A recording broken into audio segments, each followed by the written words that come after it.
Well, this woman is the only person I know who writes more poetry about scientific things than I do. She leaves me in the stellar dust. Oh, man. Janet Kuypers.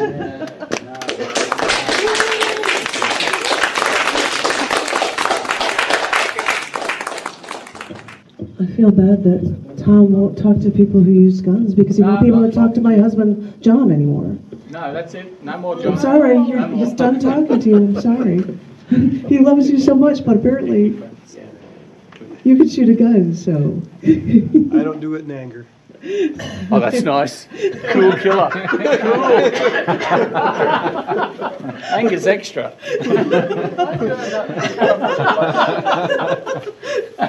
He does it very carefully and methodically, Tom.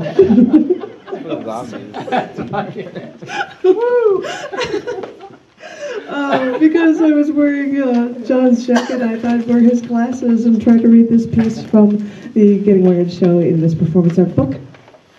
Chapter 48, Volume 1, with a cool shot from above of Chicago. That's what it was. And by the way, I feel bad that you weren't here when I read my Texas Independence poem. I came in right. Yeah. Was it okay? Was it okay? I mean, I'm not a local, but I tried. Well, were you able to stir us to go down to the border and tear up the detention camp in honor of Independence? Okay, let's go. Let's go. Come and say it. It worked. This piece is called Fireflies. So we were at an empty bar, like we normally do on a weeknight when we know that we have to get up for work in the morning, but we just don't care anymore. And we got drunk, and we made fun of people at the bar, especially the men, like the bartender with the sagging butt that was always standing there whenever he had to make a drink. And then we just drank some more, and then she started talking about the love of her life, who broke up with her. She said she would marry him in a flat minute if she still had the chance. I still didn't get it. He was a pre-balding man farm boy, but okay, fine, this is love, I guess. And I knew where she was coming from. And then she got depressed, and then she rambled on about she hated our jobs and how we wanted to be independent and we wanted to laugh at everything then. And that's what drinking does to you, by the way. So then we drove home. She parked her car in our driveway, so when I got home, I still don't know how we did it, but she stood in my driveway and looked up at the sky and said, "This looks like a sky to sit in your driveway and drink coffee in a Tupperware bowl and look up." I told her I don't want coffee, but I have a blanket and we could just sit out on the lawn and watch the sky. And we looked up at the sky and found objects in the clouds. It didn't take long for one of us to find a penis. And then we chased around a firefly, and then we sang songs from cartoons, and we couldn't stop laughing. And then I told her about how my sister and my older brothers and sisters, they would take the ends of fireflies and smear them on their shirts so that their clothes would glow for a few minutes. Then I promised her that I wouldn't smear any insects on her. And then we noticed after a while that the dew was settling on the blanket, and it was all over us. And besides, it was getting late. She had to take the train downtown early to get to work tomorrow. So I picked up the blankets, I threw them to the side of the driveway, and waved goodbye as she drove down the road. A week later, I had a dream that I knew I was going to die, and I didn't tell anyone else about it because I didn't want them to worry. In my dream, I was making a video cassette message to all of my friends, a goodbye message, so to speak. I told Sherry that I hoped that her marriage went well. I told Kevin not to worry about business so much. I told Bobby I respected him, and then I got to you. I told you to really look at your life. Was it so bad? Your boyfriend broke up with you. What job isn't your dream job? But geez Louise, there are unwed 17-year-old mothers on welfare that kill their sick infant children because they can't read the directions on their prescription bottles. Dream job? You've got a job, and it pays well. Boyfriends? Oh boy, you're talented and you're attractive, and you don't have to be alone. We've got roofs over our heads. We've got food on the table. We've got clothes on our backs. And we have friends. We have a reason to celebrate, not worry. Well, in my dream, I was dying, so I wasn't going to have those things. But I'm not dreaming. I'm not dying. I'm not dead. I have all of these things. We have all of these things. And we have the Fireflies.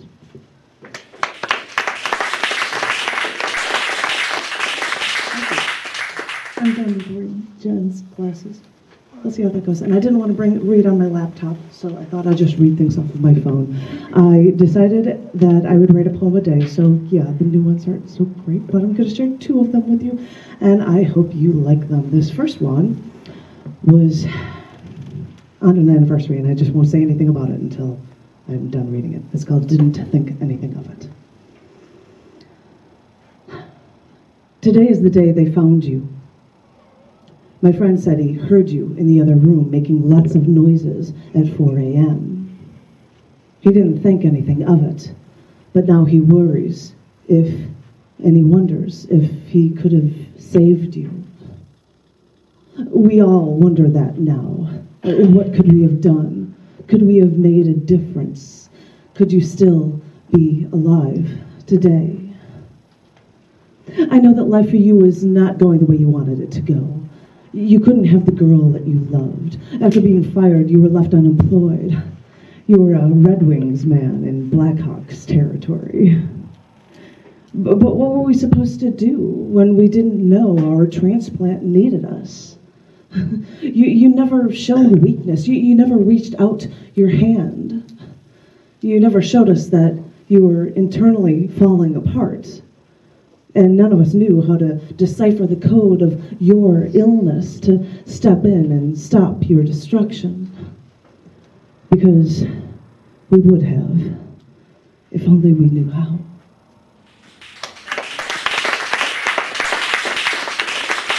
Thank you. I didn't want to say anything about that because I wrote it vaguely so that it sounds like it could be about someone who committed suicide or somebody. I wrote that on the anniversary of a man that I had dated who had died, and he had a heart attack.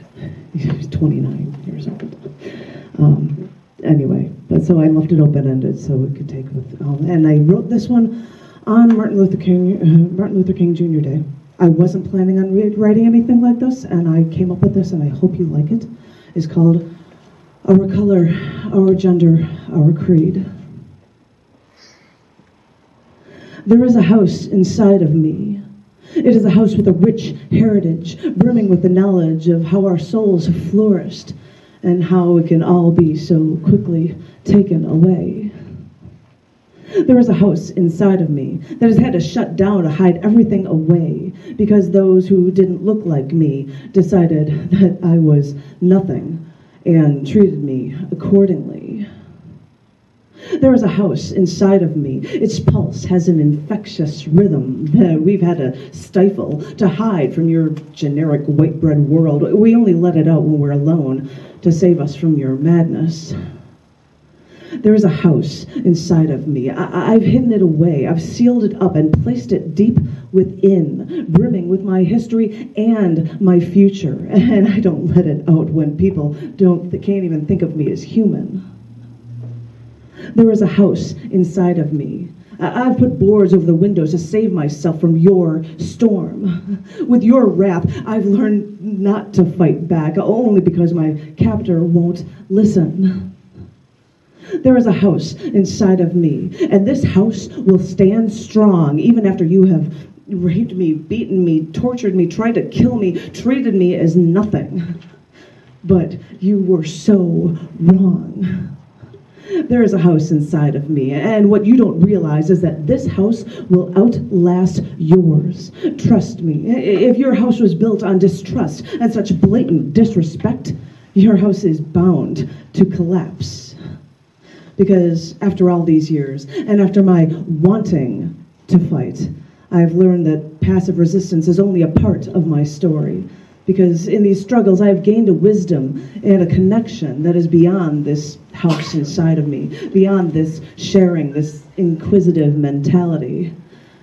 So I want you to remember, this house is a symbol for all like me and for those not like me too, because I have a dream that everyone who has suffered like this, and even those who have not, should share their stories with all of the world, no matter our color, our gender, our creed.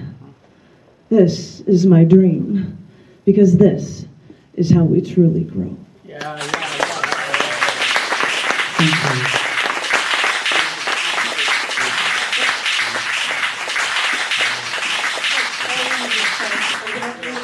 Because I put it on my Instagram pages, and I put it on my Twitter pages, and I put it on my Facebook pages, that I'm going to be on the radio. I've got to leave early to get on the internet radio, and if you look at the links, there's a link that you can check it out on the internet, and you can listen to it on the spot. You can even call in if you wanted to ask me any crazy questions and be on the air.